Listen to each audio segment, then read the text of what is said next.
संस्कृत खंड में पहला पाठ भोजस्य औदार्यम, राजा भोज की उदारता। इतिहास में प्रसिद्ध राजा भोज की उदारता के विषय में हम पढ़ेंगे। एक पाठ है, पीडीएफ के रूप में पाठ को भेज दिया गया है, उसे देखते हुए ये वीडियो देखें। ततः कदाचित द्वारपाल आगत्य महाराजा भोजम प्राह देव कौपीनावशेषो विद्वान द्वारिवर्तते। तब कदाचित कभी द्वारपाल आगत्य, द्वारपाल आकर के महाराजा भोजम प्राह, महाराजा भोज से कहता है कि हे देव, हे राजा, कौपीनावशेष, कौपीन ही अर्थात लंगोट ही जिसके शरीर पर अवशेष बचा हो, ऐसा विद्वान, ऐसा ब्राह्मण, ऐसा ज्ञानी द्वारिवर्तते, दरवाजे पर आया हुआ है। राजा प्रवेश इत प्राह, राजा ने कहा प्रवेश कराओ अर्थात अंदर ले आओ। ततः तब प्रविष्ट प्रवेश किया हुआ सह कवि, वह विद्वान कवि, भोजम आलोक्य, राजा भोज को देख करके कहता है अद्य में, आज मेरा दारिद्र्य नाशो, दरिद्रता का नाश भविष्यतीत होगा। मत्वा, ऐसा मानकर, तुष्टो, संतुष्ट होकर, हर्षासुण मुमोच, हर्ष के आंसू, सुख के आंसू, प्रसन्नता के आंसू उसके निकल गए। राजा तमालोक्य प्राह, राजा उसको देख करके बोला कवि, हे कवि, किम रोदस, क्यों रोते हो। ततः कविराह, तब कविराज ने कहा राजन, हे राजा, आकर्ण मदगृह स्थितिम, मेरे घर की स्थिति को सुने। अय लाजानुचय पथ वचनम आकर्ण गृहिणी शिशोः कर्णो यत्नाथ सुपिहितवती दीनवदना मयि क्षीणोपाये यत्कृतं दृश्या बहुले तदह अंतः शल्यम मे त्वमसि पुनरुद्धमोचितः। कवि कहता है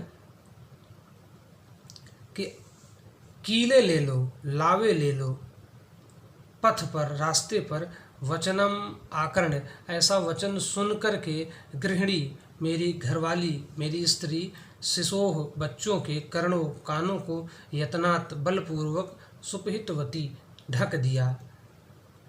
राजा से फिर कवि कहता है कि मैं छीड़ो पाए, मैं उपाय करने में असफल था। दृशा व अश्रु बहुले, उसके बहुत से आंसू देखकर, और वे आंसू तदंतः शल्यम, हमारे अंदर कांटे की तरह चुभने लगे।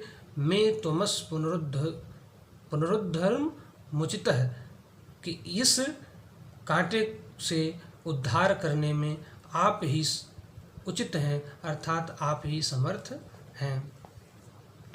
आगे देखें, राजा शिव शिव इत उदीर्यन, राजा ने शिव शिव ऐसा उच्चारण करके, ऐसा कह करके, कल्याण हो ऐसा कह करके, शिव का अर्थ होता है कल्याण, ऐसा कह करके, प्रत्यक्षरम लक्षम दत्वा, ऐसे कवि को प्रत्येक अक्षर पर लाखों दिया, लाखों रुपए दिए, और फिर प्राह, फिर कहता है कि त्वरितम, तुरंत, गच्छ गेहम, घर को जाओ, त्वद गृहिणी खिन्ना वर्तते, तुम्हारी घरवाली परेशान होगी, खिन्न होगी। अन्यदा भोज है, अन्य किसी दिन राजा भोज श्री महेश्वरम नमितुम, भगवान महेश्वर को अर्थात भगवान शंकर को, नमितुम, नमस्कार करने के लिए अर्थात पूजा करने के लिए, शिवालयम अव्यगच्छत, शिवालय को गए, भगवान शंकर के मंदिर को गए।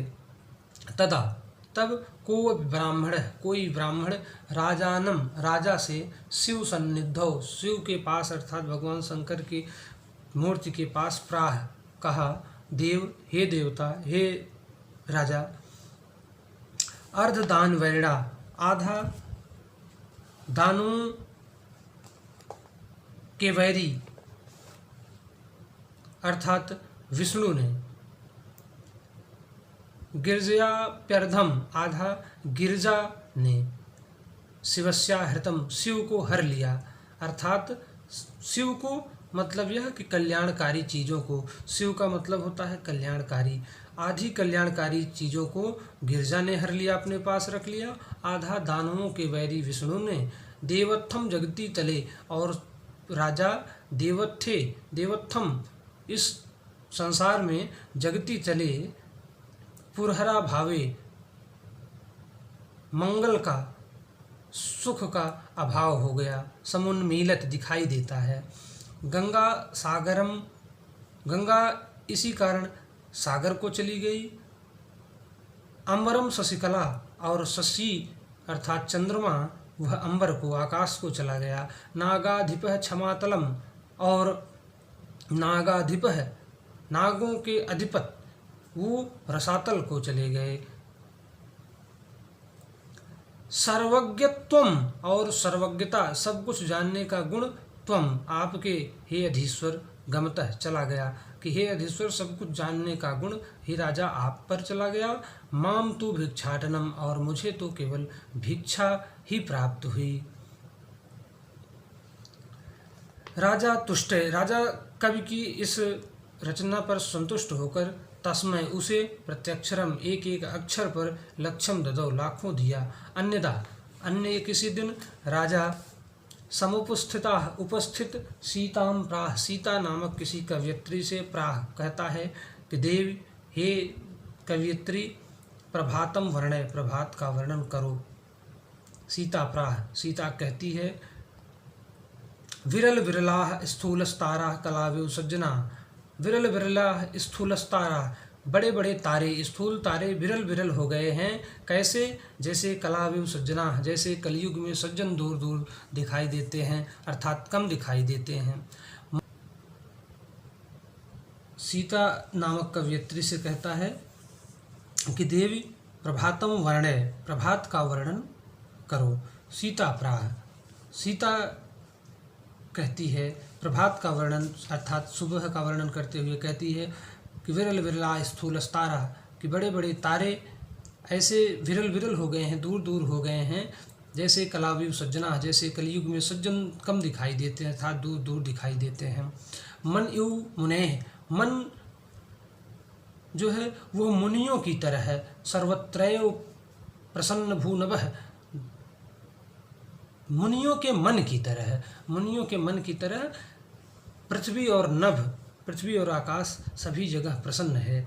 अपसरच्चिध्वान्तम, और अंधेरा भाग रहा है। चित्तात सतामेव दुर्जनः, जैसे सज्जन लोगों के चित्त से दुर्जन निकल जाते हैं, वैसे ही अंधेरा भाग रहा है। ब्रजत से निशा क्षिप्रम, और निशा अर्थात अंधकार, अंधेरा, रात्रि, क्षिप्रम तेजी से, ब्रजति भाग रही है। जैसे लक्ष्मीर अनुद्यमान्यु, जैसे लक्ष्मी आलसियों के पास से, अनुद्यमियों के पास से तेजी से खर्च हो जाती है।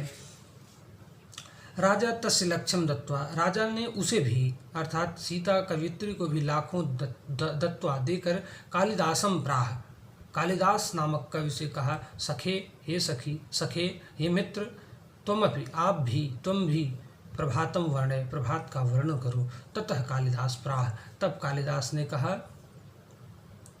अभूत प्राची पिंगा रसपतिरिव प्राप्य कनकम, अभूत प्राची पिंगा, प्राची अर्थात पूर्व, वो पीली हो गई है, पीला रंग पकड़ ली है, पीले रंग की हो गई है।